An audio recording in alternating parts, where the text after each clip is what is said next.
Good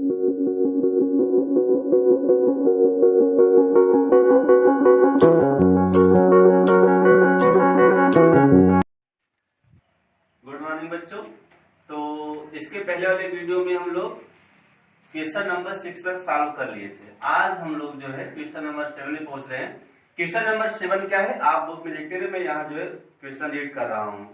in a magic square each row columns and diagonals have the same sum, check which of the following is a magic square. इस question में क्या कह रहा है कि यहाँ पर आपको दो मायावी वर्ग, मतलब दो जो है एक वर्ग दिए गए हैं। इसमें कह रहा है कि इसके जो डायगोनल है, डायगोनल मतलब जो विकर्ण होगा उनका योग जो है सेम होगा किसी भी एंगल, चाहे आप इस डायगोनल के लेंगे और चाहे आप इस डायगोनल के लेंगे। तो दोनों में आपको देखकर ये बताना है कि किसका जो है योग, जो मतलब जो सम है वो सेम है। तो हम पहले से देखते हैं। पहले वाले में अगर आप पहले वाले मायावी वर्ग में देखेंगे तो इसका आप देखिए, जैसे आपका डायगोनल ये ठीक है ना, इसको पहले आप देखेंगे इस तरीके से। इसका अगर आप सम करेंगे ना तो 5 प्लस माइनस 2 प्लस माइनस 3, इसका जो रिजल्ट आएगा वो कितना आएगा। अब ये देखिए माइनस माइनस होगा तो -5 मिला के कितना हो जाएगा, ये 0 हो जाएगा, ठीक है ना। सेकेंड वाले का अगर आप डायगोनल का देखेंगे इस तरीके से, ये इसका ना, अगर इसका आप सम करेंगे तो 0 प्लस -2 प्लस -4, इसका रिजल्ट कितना आएगा, आप करेंगे तो -6 आ जाएगा, ठीक। तो आप देख रहे हैं कि अगर हमने पहला डायगोनल लिया तो उसका योग 0 और सेकेंड वाले डायगोनल का -6 आया, तो ये सेम नहीं है। हम ये कह सकते हैं कि इसका जो डायगोनल का जो सम है वो सही नहीं, मतलब सेम नहीं है, इसलिए यह जो है एक मैजिक स्क्वायर नहीं है, मायावी वर्ग नहीं है। सेकेंड वाले में कह रहा है कि अब देखिए अगर हम इसमें देखेंगे तो हम पहले वाला डायगोनल लेते हैं। पहले वाले डायगोनल में इसका अगर आप सम करेंगे तो सम कितना होगा, 1 प्लस -3 प्लस -7, तो इसका जो रिजल्ट आएगा वो कितना आ जाएगा, -9। और उसके बाद आप सेकेंड वाले डायगोनल का अगर सम करेंगे ना, इसका अगर आप सम करते हैं तो -6 प्लस -3 और प्लस 0, इसका रिजल्ट कितना आ जाएगा, -9। तो आप सेकेंड वाले में देख रहे हैं कि जो मैजिक स्क्वायर जो दिए गए हैं इनका जो डायगोनल का जो सम है वो समान है। हम ये कह सकते हैं कि second magic square is a magic square, मतलब जो सेकेंड वाला जो मायावी वर्ग है वही मतलब है, पहला वाला तो नहीं हो सकता क्योंकि इसका जो डायगोनल का जो सम है वो सेम नहीं, इसलिए सेकेंड वाला बोलेंगे। तो आप क्या कहेंगे ना, second is a magic square, मतलब ये बोलेंगे जो दूसरा है वही मायावी वर्ग है। तो सातवें में आपका ये हो गया, ठीक। तो इसको आप नोट कर लेंगे। उसके बाद आप देखिए जो हमारा, तो सातवें में आपका जो आंसर आया वो ये है कि सेकेंड वाला जो है मैजिक स्क्वायर है, ठीक। आठवें में आप देखिए, आठवें में क्या कर रहा है, verify a minus bracket minus b is equal to a plus b for the following values if a and b। मतलब यहाँ देखेंगे आपको क्या करना है कि इसको a माइनस माइनस b बराबर a प्लस b को वेरीफाई करना है।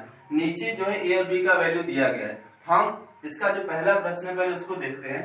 जो पहले वाले प्रश्न में है उसमें दिया है कि जो a की जो वैल्यू है a इक्वल टू है 21, b इक्वल टू है 18 है, ठीक। तो अब हमें करना क्या है कि a और b के वैल्यू को इसमें पुट करना है। पुट करने के बाद हमको वेरीफाई करना है कि a और b का जब वैल्यू इसमें पुट करेंगे क्या ये सेम मतलब इक्वल टू में दोनों है कि नहीं, बराबर है कि नहीं है। तो पहले हम क्या करते हैं, लेफ्ट हैंड साइड की तरफ से चलते हैं।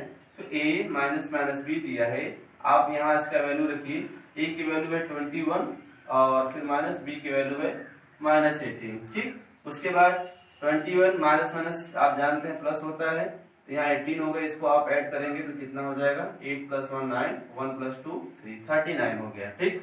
अब हम उसके बाद राइट साइड में करके देखते हैं, ठीक। तो राइट साइड में आप अगर रखेंगे क्या है, a + b है, तो इक्वल टू इसका वैल्यू रखिए, a का वैल्यू 21 और b की जगह आप 18 पुट करेंगे, तो यहाँ कितना हो जाएगा 39। तो आपने देखा कि जो a और b का जब वैल्यू हम इसमें रखते हैं, जिसका लेफ्ट हैंड साइड और राइट हैंड साइड दोनों क्या आते हैं, सेम। तो आप ये कर सकते हैं, वेरीफाई हो जाएगा, नहीं LHS बराबर क्या है, RHS ना। तो पहला हमारा वेरीफाई हो जाता है। इसी तरीके से और भी प्रश्न है, हम आपको इसका जो है एक और बता दे रहे हैं, इसको आप नोट कर लीजिए, फिर इसके बाद हम इसका एक और बता देंगे, बाकी का जो रह जाएगा उसको आप ट्राई कीजिएगा। तो 8वें का हमने आपको पहला बता दिया, एक और हम बता दे रहे हैं तीसरा वाला। तीसरे में क्या कर रहा है कि ए की जो वैल्यू है 75 है और बी की जो वैल्यू है 84 है। हमें वेरीफाई वही करना है, a minus minus b bracket में दिया है और equal to a plus b दिया है। तो फिर वही चलते हैं left hand side. Left hand side में ए माइनस माइनस बी, आप यहाँ से वैल्यू पुट करेंगे, ए की वैल्यू 75 है माइनस बी की वैल्यू कितनी है 84 है। तो 75 माइनस माइनस का रिजल्ट आप जानते हैं प्लस होता है, और इसको जोड़ दीजिए। तो इसको जब आप जोड़ेंगे तो कितना हो जाएगा, 4 + 5 9 और 8 + 7 हो जाएगा 18। ठीक, उसके बाद आप राइट साइड की तरफ चलेंगे, ए प्लस बी है, तो आप जानते हैं कि इसको आपने किया तो ए प्लस बी बाद में बना है, ऐसे इसका भी बन जाएगा। ए प्लस बी मतलब क्या, 75 + 84, तो कितना आ जाएगा 159।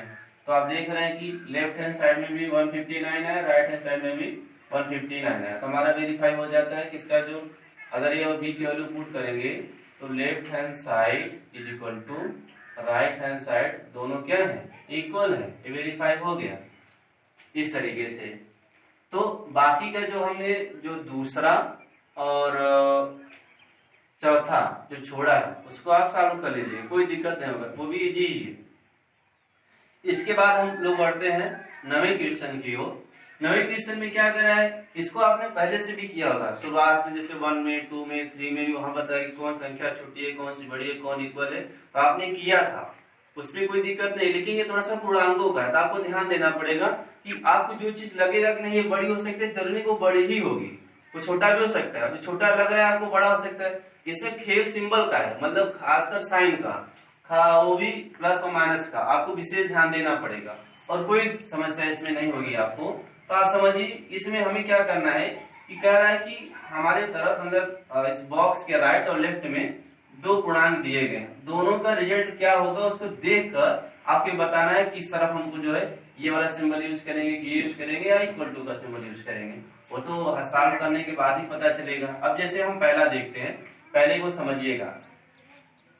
तो पहले वाले में -8 + -4 दिया है, हम साइड में रफ कर ले, उसके बाद आप देख लीजिएगा -8 +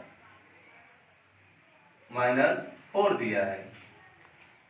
ठीक, तो इस तरीके से आप करेंगे तो -8 + माइनस जानते हैं कितना माइनस होता है, और ये -4, तो माइनस माइनस ये जुड़ते, लेकिन रिजल्ट माइनस में ही रहेगा, -12 आ जाएगा। इसकी तरफ बढ़ते हैं, इधर कितना दिया है -8 दिया है, माइनस माइनस उसके बाद 4 है, तो इसको जब आप बनाएंगे तो -8 फिर माइनस माइनस प्लस हो जाएगा और ये 4 हो जाएगा। इसका जो रिजल्ट आएगा वो कितना आएगा, माइनस में 4। तो आप देख रहे हैं इसका मान कितना है -12, इसका मान कितना है -4 है। तो हमने आपको शुरू में ही नंबर लाइन बताया था कि जो जितना छोटा होता है ऋणात्मक संख्या उतनी ही बड़ी होती है। तो आप देख रहे हैं कि -12 है यानी -12 है और ये -4 है, तो श्योर से है कि जो -4 होगा वो क्या होगा, बड़ा होगा। तो -4 किसका वैल्यू है, राइट का कि लेफ्ट का। आप देख रहे हैं ये वाला किधर है, राइट साइड में है, तो निश्चित है कि राइट साइड वाला क्या होगा आपका बड़ा रहेगा, तो सिंबल हमारा ये वाला यूज करेंगे। उसके बाद इस वाले में देखिए, इस वाले में क्या है, इस वाले में अगर आप देखेंगे 39 + -24, इसको आप बनाएंगे तो प्लस माइनस माइनस होगा, 39 - 24, इसको आप माइनस कर देंगे, 9 - 4 5 और 3 - 2 1, 15 आ जाएगा।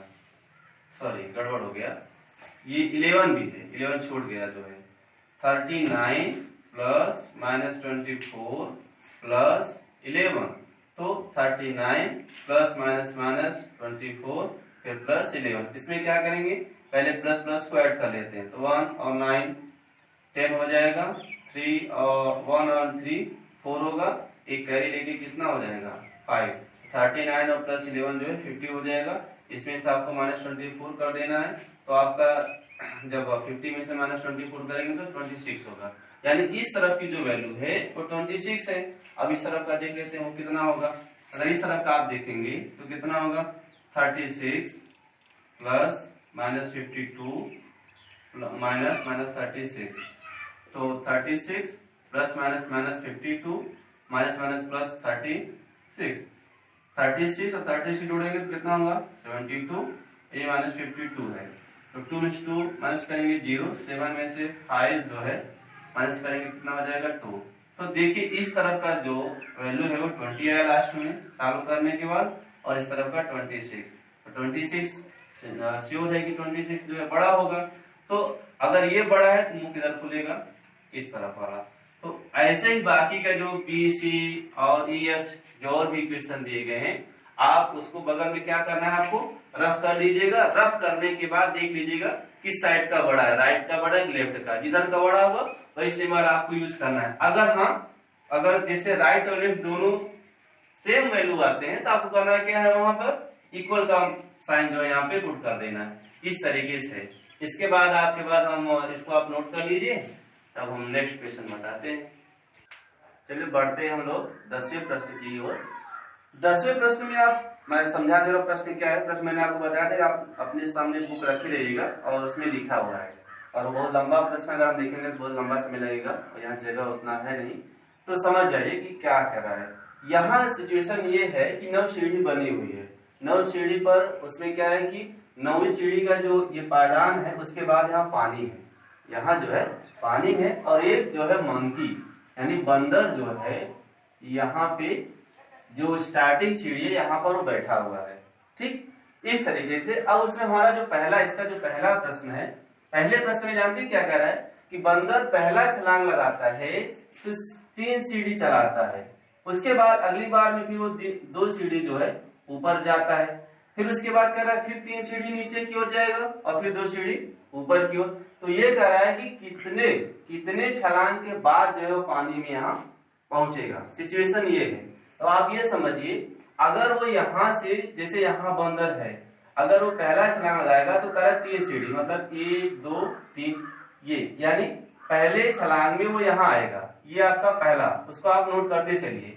एक छलांग में यहाँ आया पहली बार में, फिर इसके बाद क्या कर रहा है, अगली छलांग में वो 2 सीढ़ी यानी यहाँ चलेगा 1 2, दूसरी छलांग में फिर वो यहाँ आता है। समझिएगा ध्यान से कि जो बंदर है, बंदर जब पहला जो छलांग जो जंप लगाता है तो फर्स्ट जंप में होता है क्या है, वो यहाँ जैसे यहाँ पर सीटिंग है तो 1 2 3 जो है स्टेप यानी 3 सीढ़ी पर पहुंचता है, लेकिन अगली बार वो क्या करता है, फिर पुनः यानी 2 सीढ़ी ऊपर की ओर जाता है। ठीक, तो दूसरे पर यहाँ पहुंचा। उसमें ये पूछ रहा है पहले वाले प्रश्न में कि कितने जंप के बाद वो यहाँ पर वो पहुंच जाएगा। समझ रहे हैं ना? तो आप उसको हम क्या करें, जितना वो छलांग लगा रहे उसको आप नंबरिंग करके लिखते चलिए, समझ में आ जाएगा आसानी से। तो दूसरे पर यहाँ पहुंचा, फिर सिचुएशन वही है कि यहाँ पर जब वो बैठेगा यहाँ से तो फिर 1 2 3 यहाँ आएगा, यहाँ पर उसका कौन सा नंबर पहुंचेगा, तीसरा जंप। अब उसके बाद अब क्या होगा, फिर वो 2 ऊपर जाएगा तो चौथा उसका यहाँ पहुंचा। ठीक, अब चौथा फिर यहाँ से भी जंप लगाएगा तो 1 2 3, 5वें पर यहाँ आ जाएगा। ठीक, अब छठवीं छलांग जब लगाएगा वो, इसके ऊपर की 2 सीढ़ी यानी 1 2, छठवीं में यहाँ चला आएगा वो। अब यहाँ से जब ये फिर आएगा तो 1 2 3, ये 7वें में यहाँ चला आया। ठीक, अब 7वें के बाद जब अगली बार फिर वो 2 ऊपर जाएगा यानी 1 2, यहाँ उसका नंबर कितना आ गया, 8 आ गया।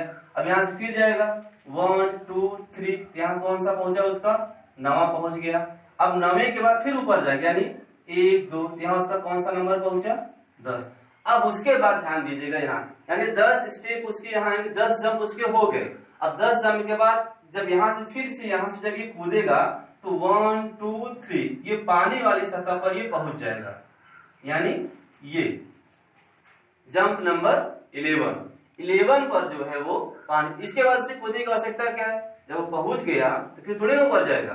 तो इसका मतलब ये हुआ कि 11 जंप में जो है वो जो स्टेप है जो वाटर के एकदम समीप में वहां वो पहुंच जाएगा। तो पहले का जो आंसर आएगा कुल मिला के कितना जंप लगाएगा वो, 11 जंप यानी 11 छलांग पर जो है वो पानी के पास पहुंच जाएगा। ये हमारा हो गया पहला। सेकेंड वाले में क्या कह रहा है, में आपने देखा वो पूछ रहा था कि बंदर यहाँ से पानी के पास आना चाहता था और यहाँ पानी पीकर अब क्या करेगा, सेकेंड वाले कह रहा है कि अभी पानी पीकर वापस फिर टॉप पर जाना चाहता है। तो टॉप पर शर्त ये है आपकी बात कि जब यहाँ है तो यहाँ से वो यहाँ समझिएगा कि 4 छलांग ऊपर की ओर जाता है, फिर ऊपर जाने के बाद 2 छलांग नीचे चलाता है। तो ये पूछ रहा है कि हर बार यही करता है, वो हर बार यही करता है, यानी 4 स्टेप ऊपर उसके बाद 2 स्टेप डाउन, यानी 2 सीढ़ी ऊपर और फिर 4 स्टेप ऊपर यानी 4 सीढ़ी ऊपर की ओर जाएगा, उसके बाद 2 स्टेप यानी 2 सीढ़ियां नीचे की ओर। हर एक मूव में यानी हर एक उसके जंप में यही होता है। तो ये कह रहा है कि कितने जंप में वो यहाँ यानी टॉप पर जहां था वहां पहुंच जाएगा। ठीक, अब यहाँ जैसे मैंने इसको बताया वैसे इसको भी आप काउंट कीजिएगा। ठीक, इसको देखिए हम यहाँ से इरेज कर देते हैं, अब समझिएगा, आप इसको नोट करते जाइए, आसानी होगी। यहाँ से अब ये देखिए यहाँ चलेगा 1 2 3 4 ना, यानी इसका ये पहला जंप होगा, पहला मूव होगा, तो पहली बार में तो यहाँ पहुंचेगा। लेकिन शर्त के अनुसार क्या है कि यहाँ के बाद रिटर्न 2 स्टेप ही नीचे आता है, यानी आप काउंट करें 1 2, आपकी बारी कहाँ है, यहाँ सेकेंड स्टेप पर, इस स्टेप पर होगा वो सेकेंड में जो है जंप में वो यहाँ होगा। अब यहाँ से फिर जब चलेगा सोचिए 4 मतलब जो स्टेप ऊपर जाएगा, यानी 1 2 3 4, आपकी बार यहाँ पहुंचेगी, यानी किस जंप में, तीसरे जंप में यहाँ चला है। लेकिन शर्त फिर वही कि फिर 2 स्टेप वो नीचे आएगा, यानी 1 2, तो चौथे स्टेप में यहाँ चला आया, यानी चौथे जंप में यहाँ आएगा, इस स्टेप पर है। अब इसके बाद फिर यहाँ से 4, यानी 1 2 3 4, ठीक, पांचवें जंप में वो टॉप पर पहुंच जाता है। आप देखिए, अब फिर नीचे आपने देखा कि पांचवें जंप में वो पहुंचा। एक बार हम फिर इसको बता देते हैं कैसे, कि वो पानी की सतह पर है, शर्त यह है कि 4 स्टेप ऊपर जाता है, उसके बाद 2 स्टेप नीचे आता है। तो यहाँ से अगर पहली बार जाएगा तो 1 2 3 4, यानी ये पहले जंप में इस स्टेप पर है, फिर उसके बाद 1 2, सेकेंड जंप में वो इस स्टेप पर होगा। जब यहाँ से फिर जंप लगाएगा तो 1 2 3 4, यानी तीसरे जंप में यहाँ इस स्टेप पर होगा।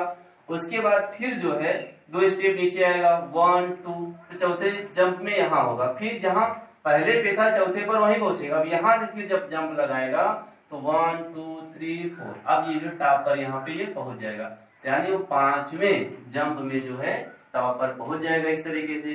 तो हमारा आंसर क्या होगा कि जब पानी पीकर वापस लौटेगा यहाँ टॉप पर पहुंचने के लिए, तो उसको कुल कितना जंप लगाना पड़ेगा, 5 जंप लगाना पड़ेगा। इस तरीके से हमारा पहला आंसर होगा 11 जंप में टॉप से बॉटम की ओर, और सेकेंड वाले में जो कह रहा है बॉटम से टॉप की ओर में 5 जंप लगेगा।